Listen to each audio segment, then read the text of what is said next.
कोकणात गणेशोत्सवासाठी जाणाऱ्या लाखो गणेश भक्तांसाठी आनंदाची बातमी आहे। मुंबई गोवा महामार्गावरील रत्नागिरी जिल्ह्यातील लांजा उड्डाणपुलाची एक लेन वाहतुकीसाठी खुली करण्यात आली आहे। मुंबई गोवा महामार्गावर जाणारी एक लेन सुरू असल्याने कोकणवासीय आणि गणेश भक्तांचा प्रवास आता अधिक वेगवान होण्याची अपेक्षा आहे। येत्या काही दिवसात उड्डाणपुलाच्या दोन्ही लेन वाहतुकीसाठी खुल्या केल्या जाणार असल्याची माहिती आहे। अनेक वर्षांपासून रखडलेल्या उड्डाणपुलाचं काम पूर्ण करून तो वाहतुकीसाठी खुला करण्यासाठी आमदार किरण सामंत यांनी विशेष प्रयत्न केले। या उड्डाणपुलासाठी सुमारे 70 कोटी रुपये खर्च करण्यात आला असून पुलाची लांबी 975 मीटर आहे। राष्ट्रीय महामार्ग प्राधिकरणाकडून दोन्ही लेन सुरू करण्यासाठी जोरदार हालचाली सुरू आहेत। उड्डाणपूल पूर्ण क्षमतेने सुरू झाल्यानंतर लांजा शहरातील वाहतूक कोंडीचा प्रश्न देखील मोठ्या प्रमाणात सुटण्याची अपेक्षा आहे।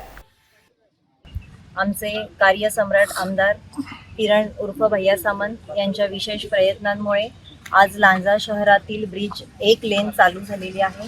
त्यामुळे बाजारामध्ये होणारी जी वाहतूक कोंडी आहे ती होणार नाही आणि वाहतूक सुरळीतपणे होईल। त्यासाठी सर्व कॉन्ट्रॅक्टदार, त्यांचे कर्मचारी, अधिकारी यांचे विशेष अभिनंदन आणि त्यासाठी त्यांचे मी खूप खूप धन्यवाद देते।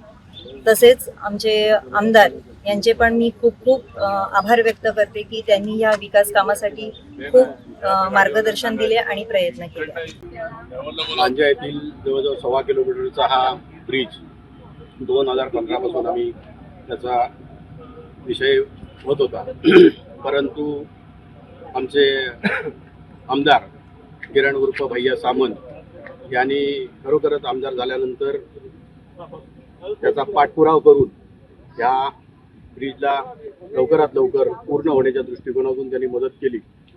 आणि आज जरी व्यापार आमचा थोडासा कमी झाला असला तरी इकडून जाणाऱ्या येणाऱ्या लोकांचं चांगल्या पद्धतीनं व्यवस्था झालेली आहे। आणि दुसरं म्हणजे या साईड एक लेनच या वेळेला सुरू केलेली आहे, कारण इकडून मला वाटतंय गोव्याकडे, मुंबईतून गोव्याकडे जाण्यासाठी हा एक लेन सुरू केलेली आहे। आणि त्याचबरोबर मला वाटतं 5 ते 7 दिवसानंतर ह्याच दोन्ही साईड लेन सुरू होतील असा विश्वास आम्ही व्यक्त करतो, जेणेकरून आज भैया सामांनी सांगितल्याप्रमाणे 20 ऑगस्टला कोणत्याही परिस्थितीमध्ये ही एक लेन सुरू झालीच पाहिजे।